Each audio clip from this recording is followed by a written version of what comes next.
ठीक है। So this is our second session. First session मैंने कंप्लीट कर चुका था, ये पार्ट 1 है, right. So another feature is metabolism. Okay, हमने पहले 2 टॉपिक्स कर चुके हैं, ये हमारा थर्ड टॉपिक है, right. So all living organism are made up of chemicals. जो सारे लिविंग ऑर्गेनिज्म, मैंने कल लिविंग ऑर्गेनिज्म का मतलब बता चुकी हूँ, ठीक है, वो सारे केमिकल से बने हुए हैं। और ये जो केमिकल्स है वो स्मॉल हो सकते हैं और बिग हो सकते हैं। These chemicals are small and big, belongs to their various classes and sizes. ये छोटे या बड़े हो सकते हैं। किस बेसिस पे हम बात कर रहे हैं कि छोटे हो सकते हैं, बड़े हो सकते हैं? हम इनकी क्लासेस और साइज़ के बारे में बात कर रहे हैं। इनकी क्लासेस, साइज़ और ये क्या क्या फंक्शन कर सकते हैं, इनके साइज़ पे, इन सभी के बेसिस पे हम बता सकते हैं कि ये स्मॉल है और ये बिग है, right. So are constantly being made up of change into their some other biomolecules. और ये हमेशा ही अपने आप को चेंज करते रहते हैं। दीज कन्वर्जन, इनका जो कन्वर्जन होता है, जो इनका चेंजेस होती है, और केमिकल रिएक्शन और मेटाबॉलिक रिएक्शन। जो इनका कन्वर्जन होती है वो केमिकल रिएक्शन होती है या मेटाबॉलिक का मतलब ये होता है कि जो आपके बॉडी के अंदर जो जितनी सारी प्रोसेसिंग हो रही है, या फिर जैसे आप फॉर एग्जांपल आप एक्सक्रीशन करते हो, रिप्रोडक्शन करते हो, रेस्पिरेशन करते हो, ठीक है, वो सब आपका मेटाबॉलिक रिएक्शंस होते हैं। और केमिकल्स रिएक्शन मतलब अलग अलग केमिकल्स का मिलना। रिएक्शंस जो होती है हमारे बॉडी में, वो सारी केमिकल्स रिएक्शन होती है, right, good. So these are thousands of metabolic reaction occurring simultaneously। और ये सब हमारी बॉडी में एक साथ होते हैं। simultaneously का मतलब होते हैं एक साथ, राइट। ये हमारी बॉडी में एक साथ होती हैं inside our living organism. Yes, living organism के अंदर, राइट। सो और ये जो होती है वो सारे यूनिसेलर होती हैं और मल्टीसेलर होती है। ये जो सारे ऑर्गेनिज्म हैं वो यूनिसेलर हो सकते हैं या मल्टीसेलर हो सकते हैं, राइट। और all they contain all the plants and animals, fungi or microbes exhibit and metabolism. इसे ये मीनिंग है कि all fungi and microbes exhibit metabolism. जो फंगाई है और जो माइक्रोब्स है वो भी मेटाबॉलिज्म शो करते हैं। The sum total of the chemical reaction occurring in our body is metabolism. जो पूरी मतलब इसका मतलब सम टोटल मतलब जितनी पूरी भी केमिकल रिएक्शन अकरिंग मतलब हो रही है in our body is metabolism. जो हमारे बॉडी में सारी फंक्शंस हो रहे हैं वो मेटाबॉलिज्म कहते हैं। ये बिल्कुल लाइन आ सकती है एनसीईआरटी में, एग्ज़ाम के पॉइंट ऑफ व्यू से बहुत इम्पॉर्टेंट है कि द सम टोटल जो सारी केमिकल रिएक्शन अकरिंग हो रही है हमारी बॉडी में, उसको मेटाबॉलिज्म कहते हैं। डन है क्या, बताओ? Okay. So, no living organism exhibit metabolism. Metabolism reaction can be demonstrated outside the body. जो no living organism exhibit metabolism, जो नॉन लिविंग ऑर्गेनिज्म है वो मेटाबॉलिज्म शो नहीं कर सकते। Metabolic reaction can be demonstrated outside the body. और जो non living organism होते हैं उनमें जो मेटाबॉलिक रिएक्शन होती है वो बॉडी के demonstrate by outside the body. Outside the body में ही उनकी रिएक्शन होती है in cell free system, okay. Then an isolated metabolic reaction, एक आइसोलेटेड मेटाबॉलिक रिएक्शन में outside the body of an organism performed in a test tube is either living or non living, right. An isolated metabolic reactions, जो कोई भी isolated metabolic reaction है body के बाहर, outside the body, outside मतलब बाहर, body के बाहर ऑफ एन ऑर्गेनिज्म, ऑर्गेनिज्म की बॉडी के बाहर जितनी भी आइसोलेटेड मेटाबॉलिक रिएक्शन है वो या टेस्ट ट्यूब में हो सकती है, is neither living or non living, वो नॉन लिविंग भी हो सकती है या लिविंग भी हो सकती है, राइट। हैंस हम कह सकते हैं कि while metabolism is a defining feature of all living organism, हम कह सकते हैं कि जो मेटाबॉलिज्म है वो हर लिविंग ऑर्गेनिज्म का एक डिफाइनिंग फीचर है, मतलब बहुत एक मेन फीचर है मेटाबॉलिज्म होना। ऑब्वियसली हम सांस ले रहे हैं, रेस्पिरेशन, ठीक है, वो एक मेटाबॉलिक प्रोसेस है। हमारी बॉडी में काफ़ी सारी रिएक्शंस होती है, मेटाबॉलिक रिएक्शंस होती है, ये सब जो काम हमारी बॉडी जो काम करती है वही मेटाबॉलिक रिएक्शंस होती है। और जो हमारी बॉडी में जितने सारे जूसेस निकलते हैं, ठीक है, हमारी बॉडी जैसे लीवर बाइल जूस सिक्रेट करती है, राइट, हमारा जो पेट है वो गैस्ट्रिक जूस सिक्रेट करता है, ये सारे केमिकल रिएक्शन है, right, okay. So hence while metabolism is a defining feature of all living organism without exception, मतलब इसमें कोई एक्सेप्शन है ही नहीं। Isolated metabolic reaction in vitro are not living things but surely living reaction, hence cellular, ये main है, right. ये जो लास्ट में जो लिखा है ना, hence cellular organization of body is the defining feature of living forms. Cellular organize मतलब सेल्स का बनना, सेलुलर मतलब सेल, ठीक है, और ऑर्गेनाइजेशन मतलब है कि ऑर्गेनाइज करना मतलब बनना, राइट, अंडरस्टैंड। सो अब हम इसके आगे चलते हैं नेक्स्ट पैराग्राफ में, राइट। सो अब हम नेक्स्ट पैरा पे चलते हैं और नेक्स्ट पैरा ये कहता है हमें कि perhaps the most obvious and technical complicated feature of all living organism is the ability to sense their surrounding, ठीक है, परहैप्स, फिर भी द मोस्ट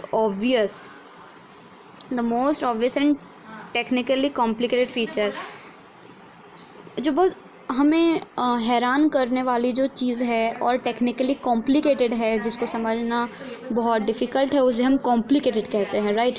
जो कॉम्प्लिकेटेड फीचर है ऑफ ऑल लिविंग ऑर्गेनिज्म का, जो हर लिविंग ऑर्गेनिज्म का जो कॉम्प्लिकेटेड फीचर है, is the ability to sense their environment, वो अपने इन्वायरमेंट और अपने आसपास की चीज़ों को महसूस करना, ये सबसे कॉम्प्लिकेटेड चीज़ होती है। And respond to their environmental stimuli मतलब जैसे कि आपके आसपास दूध गर्म हो रहा है, राइट, और दूध जैसे गर्म होता है तो जो पतीला होता है वो भी गर्म होता है, और अगर आपने उसको छीन लिया आपको महसूस होता है, तो वही है स्टिमुलाई, मतलब आपको सिग्नल देता है कि हाँ ये चीज़ गर्म है, तो आप फटाक से अपना हाथ वहाँ से हटा लेते हो, तो ये है स्टिमुलाई।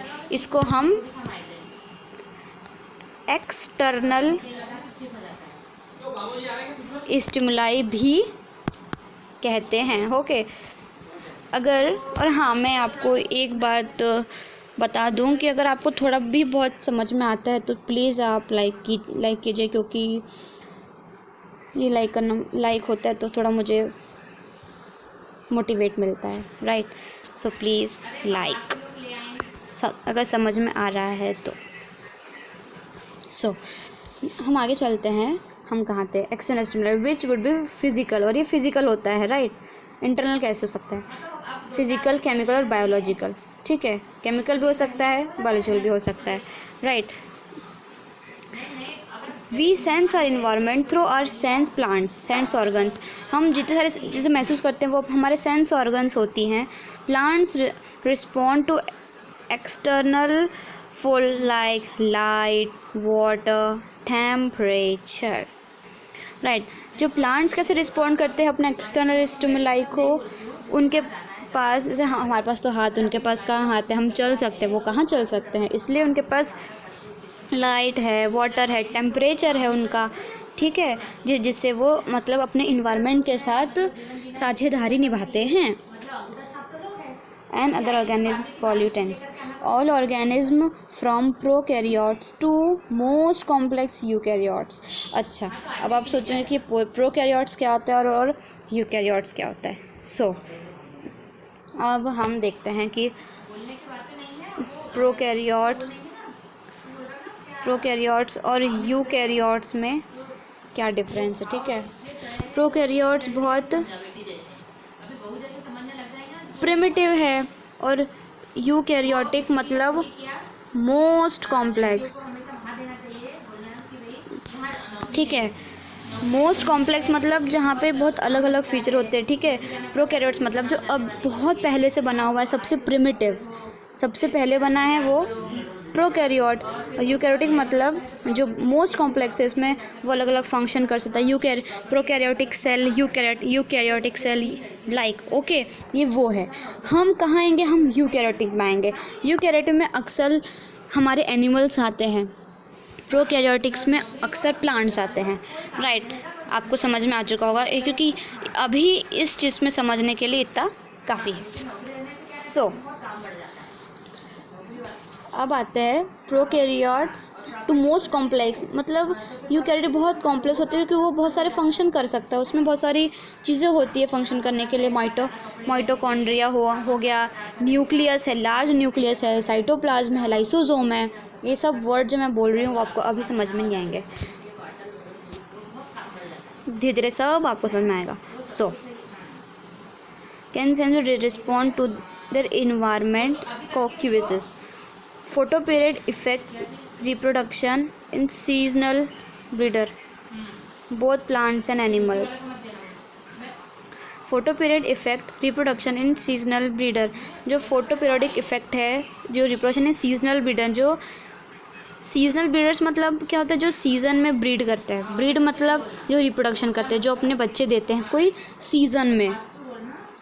ठीक है, both plants and animals, plants भी हो सकते हैं और एनिमल्स भी हो सकते हैं।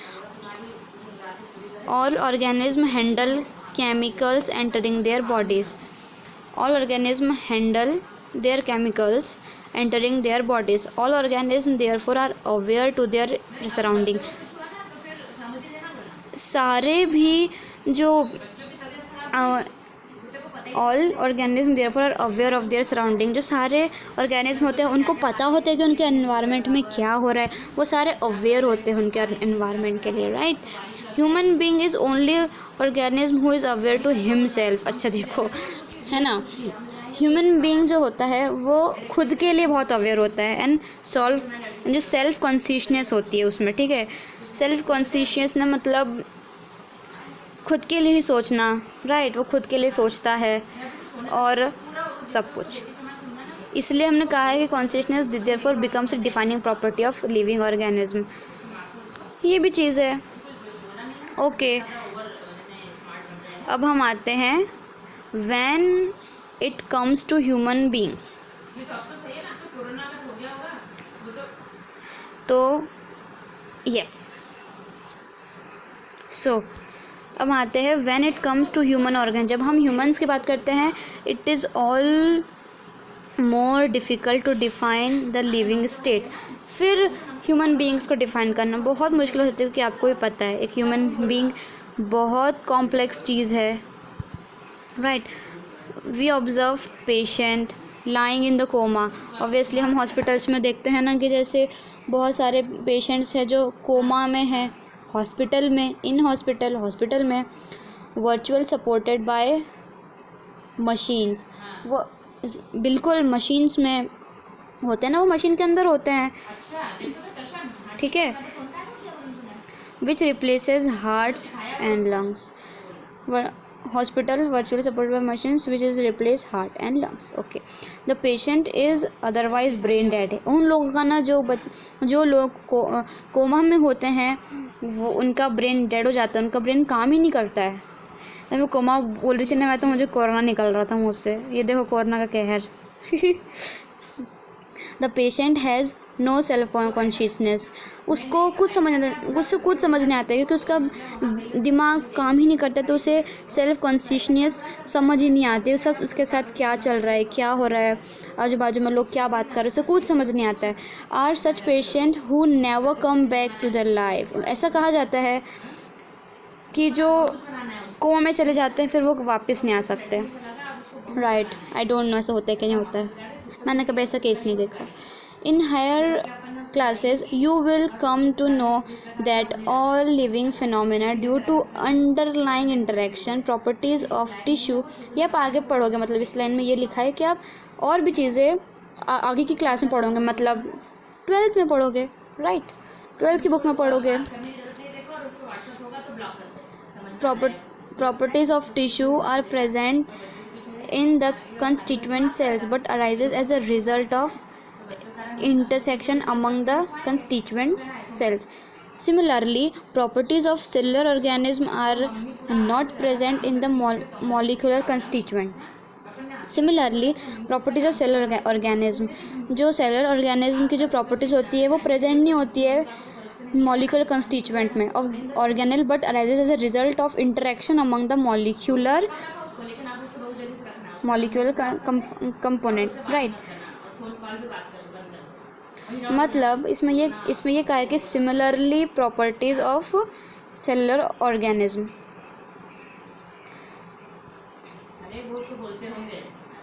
दीज इंटरेक्शन, ओके, कहाँ, वेयर इट इज, यस, मिल गया है।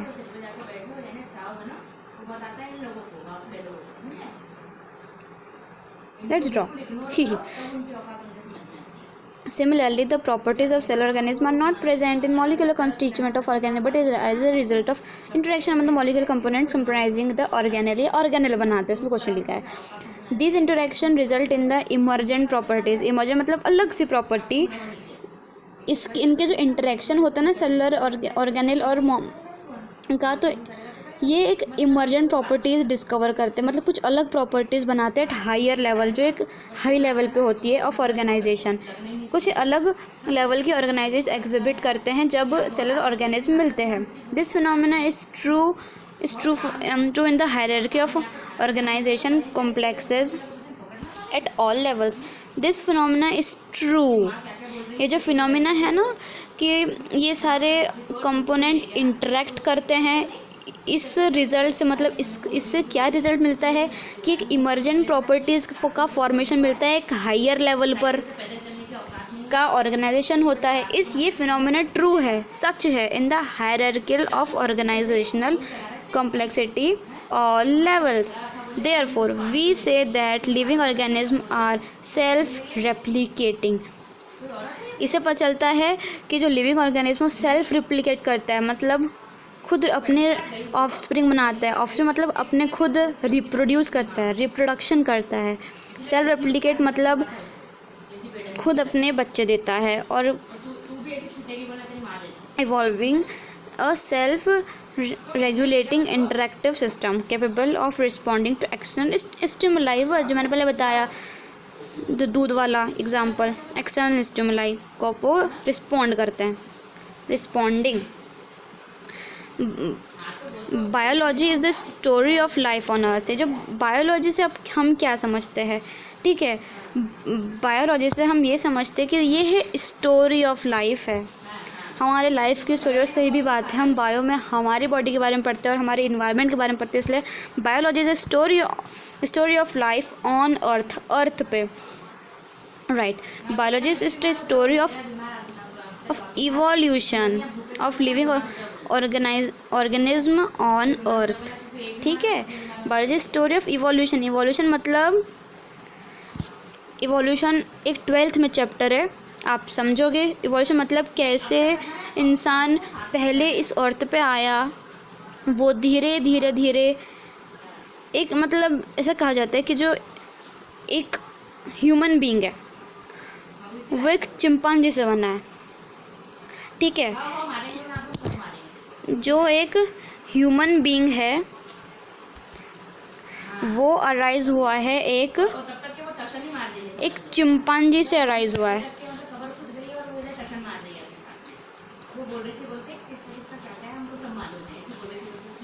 एक चिंपांजी, राइट, एक ह्यूमन बीइंग एक चिंपांजी से बना है, क्योंकि जब बहुत सारे एस्ट्रोनॉट और नॉट एस्ट्रोनॉट, ओके, जो जर्नलिस्ट होते हैं उनका काम होता है रिसर्च करना, जो साइंटिस्ट होते हैं उनका काम होता है रिसर्च करना। तो उन्होंने देखा है कि चिंपांजी का जो बोन है, चिंपांजी के जो बोन है और जो ह्यूमन बीइंग की बोन है वो काफ़ी सेम है। उनका जो स्कल है, स्कल मतलब उनकी जो हमारे फेस की जो हड्डियां हैं वो काफ़ी सेम है। लाइक हमारी नोज़, हमारे हैंड्स, हमारे लिम्स मतलब, ठीक है, वो सारे एक चिंपांजी से बने हुए हैं। जैसे तो इसका ये बस एक छोटा सा वर्ड इवोल्यूशन का मतलब ये था कि कैसे एक चिंपांजी से, कैसे एक बंदर से हम इंसान बने। धीरे धीरे एक इंसान ने पैरों पे खड़ा होना सीखा, धीरे धीरे उन्होंने हथियार उठाए, धीरे धीरे उन्होंने लकड़ियाँ उठाई, फिर उन्होंने हंटिंग करना शुरू किया, शिकार करना शुरू किया, धीरे धीरे उन्होंने फिर आग जलाना शुरू किया, फिर उस मांस को जो उन्होंने हंटर करके लाया है उनको गर्म किया। ये होता है इवोल्यूशन ऑफ लिविंग। तो इसमें क्या लिखा है, biology is story of life on earth, biology is story of evolution of living organism. Living organism evolution है अर्थ पे। All living organism present in past and future, जो सारे लिविंग ऑर्गेनिज्म हैं, all living organism present future past are linked to one another by sharing of common genetic material but to variant degrees. ये word बहुत important है। So जो organism है भले present है, आज हो, भूतकाल हो, चाहे फ्यूचर हो, ठीक है, प्रेजेंट पास्ट फ्यूचर, वो सब लिंक है, वो सब लिंक है एक दूसरे से, सब एक दूसरे से जुड़े हैं। कुछ ना कुछ चीज़ें ट्रांसफ़र हुई है उनकी यहाँ, जेनेटिक मटेरियल।